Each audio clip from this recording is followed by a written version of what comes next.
Hello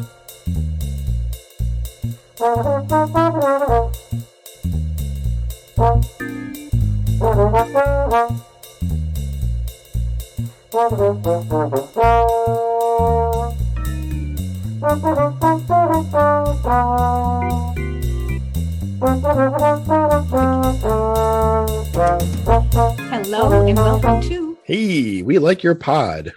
And we're going to tell you why. Meow. I don't know if you heard that. Just did it.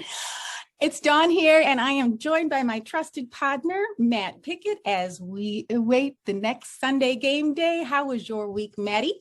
Pretty good. I mean, this is like a really crazy part of the semester cycle for me and my job because a lot of my first year students are enrolling in their classes this week. So it's just been like email has been blowing up. But apart from that, can't complain too much.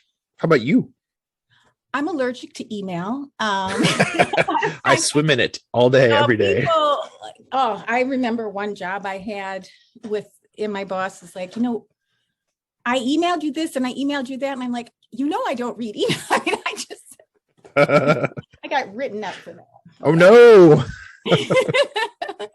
But we're still best of friends. It didn't cause too much trouble, but I don't know. It's just once you get behind in email, I don't give up. Like if I start a new email account, I'm okay for a while. But then once I start getting behind, I'm like, I can't do this because there's too many waiting. And now which one do I do first? The oldest or the newest, or what do I do? That's funny you mentioned that because in the group chat that I'm in, we were talking about like the emails that we have on read in our mailboxes. And for like my Gmail, like I'm up on it, but my old Yahoo account, I'm at 37,938 unread messages. Now I've kind of given up on my Yahoo account, obviously, but my work email, I'm a working mom on top of that at least. But yeah, when it gets to that point when it's 37,000, it's like, it's right. Forget it. It's my old email address. I just get advertisements and stuff. So forget it. Yeah. Same with my Yahoo. It's still there, but I'm not. Yeah. Once in a while, I'll get a text or a call from somebody. I emailed you. I was like, what email did you use? Exactly. And they'll say Yahoo. And I was like, oh, that was so like last decade. Exactly. Anyway. Well, let's see. Oh my gosh. What did I do this week? I've been just kind of swimming in little miniature renovations for my kitten. And my kitten is doing a little better than last week, although then she had a flare up with her virus. So she was sick again one day. So she's turning me into a basket case. She's not a healthy, but when she feels great, she's great. She's not like sickly, which is great for her and me. She's fun today. She's having a really good day. I had to go do something medical this morning and so she's not used to me. I usually try to make all my appointments in the afternoon. So she has me here in the morning. She was just completely mystified as to where I was. And so she's super playful right now. So if that's why I did the meow, because she was meowing at me, you might hear her in the background, but all is well in kitten land. Good. I'm glad to hear that. Yeah, me too. Me too. I can't remember a lot because I've been having migraines this week. So I can't even remember a lot about last week's games, but obviously looking forward to what's going on with our Packers and getting some of our team members back. But then I saw that injury report. Oh, it's not a good one for this week. That's for sure. I know. And what happened to Rodgers' toe? I missed that. Yeah. I mean, I think he actually did like stub it or something maybe when he was out. I just imagine him like nailing it on like a kitchen chair, like everyone does. Kitchen chair, a dining room chair or something in the kitchen rather. I don't know exactly what the details are. I don't think it was actually released, but toe that matters for quarterback. You have to be able to plant and throw. And I mean, he does a lot of like weird off-platform throws and all that stuff like that, but I don't know. But today Matt LaFleur said that he was out there for practice, was looking really good. So like he's not worried. If he's not worried, I'm not worried. So that's right. Worry is a necessary thing. I'm unnecessary. I'm not a worrier too much. I might worry a little about the Packers. But I don't worry about myself. I don't worry about things. I just deal. It's just like, because it doesn't change the outcome. Like things that we can't control. So, Yeah. so well, maybe he did his 19 hours a day rehab. You know, Wake up in the middle of the night to do like toe exercises. Yeah. like, Oh, Russell I'm Wilson. still, that one I remembered for some reason. Yeah. So whoops. Oh, here I'm doing the keyboard thing again. Okay. Oh, of course, Yeah, that's the thing from last week's game. Sorry, Don, is the shutout that we did against the Seahawks. That was the really exciting thing, was seeing the defense just play so well. That was awesome. That was awesome. Thank you for reminding me. Mhm. So for those who are listening, I don't like to get into my health situation a whole lot, but I've been just having a lot of severe migraines for some reason all of a sudden. And so that's why my brain, and Matt knows that. And that's why my brain's a little fuzzy. And I did forget, but now I remember. That was amazing. We shut them out. We shut them out. 0 points on the board. That was great. That was great. And with playing, in my opinion, maybe a third strength of what we could be. Because As far as the offense goes, at least, right? For sure. Because of all the injuries and such. Oh, right. too. Yeah. For the defense. Yeah. Okay. I gotcha. Mhm. Yeah. I mean, what if everyone gets healthy, when the offense like kind of clicks back into gear, it's this team has that feeling, right? It has that feeling of like a real contender. You don't want to get your hopes up too much. We're just past halfway point in the season, but ooh, it's exciting. I know it is. It might be and it might not, but it's exciting for now. Exactly. Exciting for now, for sure. Well, let's see. I haven't been taking her out in her backpack because of my neck and my head. So I probably was overdoing it a little bit with my rehab. So yeah, so everything else is fine here. And tomorrow I will be doing my usual get together with friends and keeping the Saturday a fun day until Sunday happens. And it looks like I'll be able to see the Green Bay Packers here in Southern California. Oh yeah, I have to watch it on I can't watch it because there's no way to watch it in my market. There's no alternate methods, but it won't be on the TV here, unfortunately.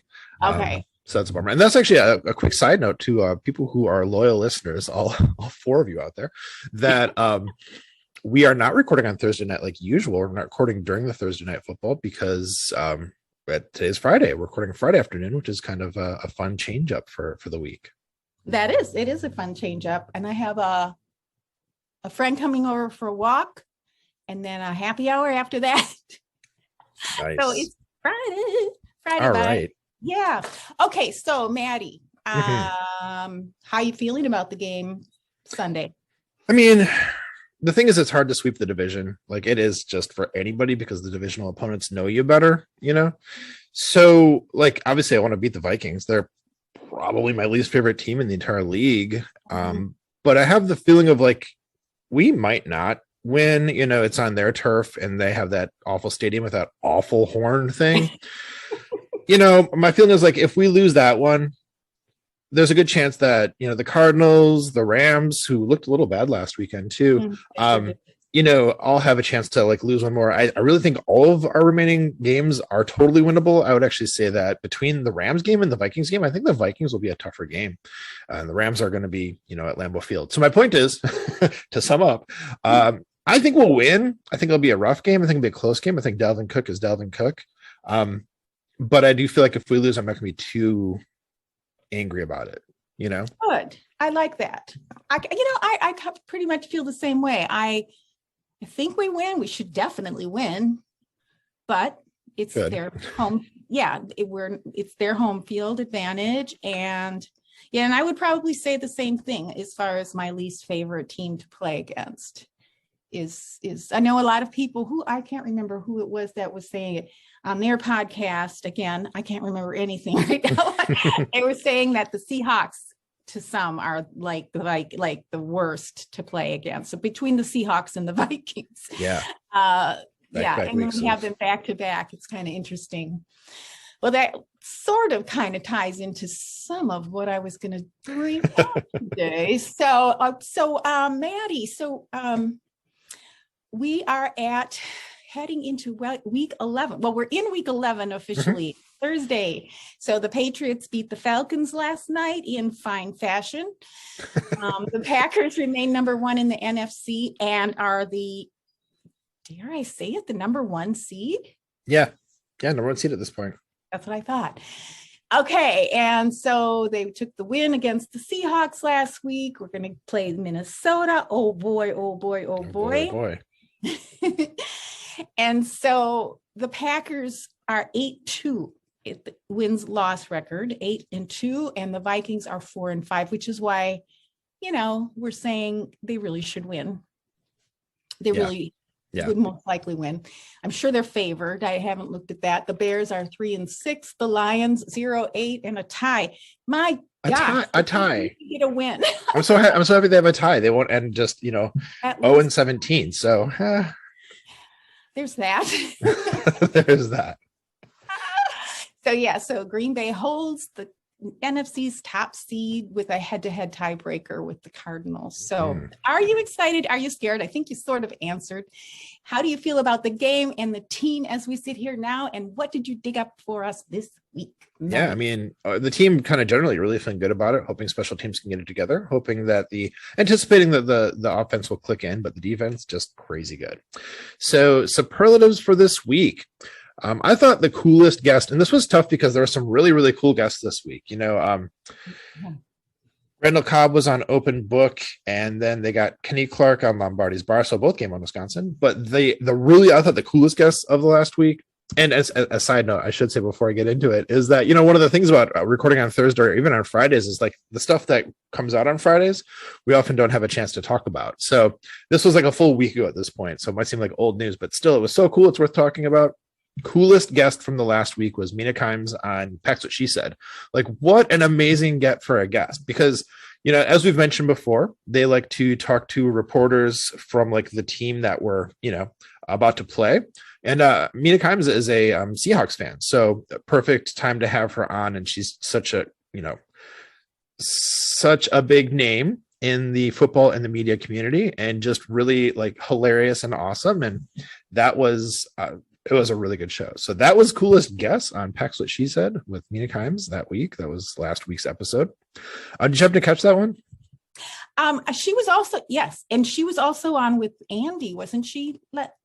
Was she? I might have missed that. No, I definitely missed that if that's the case. Andy Herman. Yes. I believe on his YouTube channel, if I'm not mistaken. I'm pretty sure. Check that out. Yeah. I often don't get a chance to check out Andy's YouTube stuff. I mean, when I do, it's really good, but because most of my consumption of that kind of stuff is podcasts, and of course that's just on YouTube, because I have bad Wi-Fi in the kitchen where I'm doing a lot of my podcast listening. So don't catch a lot of his things, but I do love them when I do, and so totally missed that. That's cool. Do you podcast while you're cooking? I listen to podcasts while I'm cooking, while I'm doing dishes, while I'm driving. So all bad Wi-Fi situations, basically. Right. All right. So that's my first one. I like that. Yeah. My second one, of course, this was a big week for Packers fandom with the stock sale happening, or starting rather. It's still going. I did in fact put down the money to buy some Packers stock there, so bought myself a share. Really exciting stuff. I've been hoping to do that, for years now, because I missed the last one. Right. And got on top of this one. Really excited about that. And of course, that with that. Sorry, what's that on? Congratulations. Oh, thank you. So with that being a part of the week, there's all the people who are like naysaying that as being a thing that you shouldn't spend your money on that, blah blah blah, all that negativity, which it's like, we'll just keep it. But of all of the arguments in favor of their being this thing, buying the Packers stock, the best one, the most thorough argument that I saw was done by at Badger Noonan on Twitter. That is, of course, Paul Noonan. He had a thread on the 16th that just laid it out as a really thorough thread going through. As an article at the end too, but I think he laid out more of the points actually in the thread itself. But sort of like the highlights, and people should go back and read it. It's great. I definitely retweeted it, on Twitter. Obviously. So the high points were that by having it be the structure, that's going to make it so that they never leave Green Bay. Like it keeps it there. There's an owner, like a lot of like every other team has, that will make these like weird, crazy decisions. Having it this way keeps it rooted in the community. And that's so cool. So hit that and a lot of other good points in his thread. Definitely worth checking out. What did you think? What did you think about the stock sales stuff this week? That's an interesting point, because if the Chargers would have done that, they might have stayed here, because the Chargers fans that were Chargers fans were diehard Charger fans. Mm-hmm. Right. It wasn't, I mean, it is a surfing community. It's Southern California. It's not really a football kind, but it's a population of 4 million people. So they could have done something like that. I don't know if they considered it or not, but that's just, I just thought of it when you were, mentioning it. I thought it was so much fun. I'm glad you mentioned it, because I was going to mention that too. So much fun being part of that, people being on hold and waiting for the stock sale and being super excited about it. And I thought it was great. And as far as, I think I only heard or saw one person, and I don't really focus in on negative stuff. Mm-hmm. I tend to just kind of move away from it. But I know Mike Florio said a few things like kind of but he was just baiting people, because if you heard what he said, he's like, I'm going to buy some. I think it's really cool. And if you hear the whole thing, but I think a lot of people just go batch crazy about what certain personalities say, even if they don't even know what they're saying. But I'm not defending that at all, because I think that a lot of people in that position do a lot of clickbaity kind of stuff. And this old adage, there's no publicity like that. So there's no bad publicity. So you're getting the clicks. That's all that matters. And so you're just feeding into it by talking about him. And so I think it just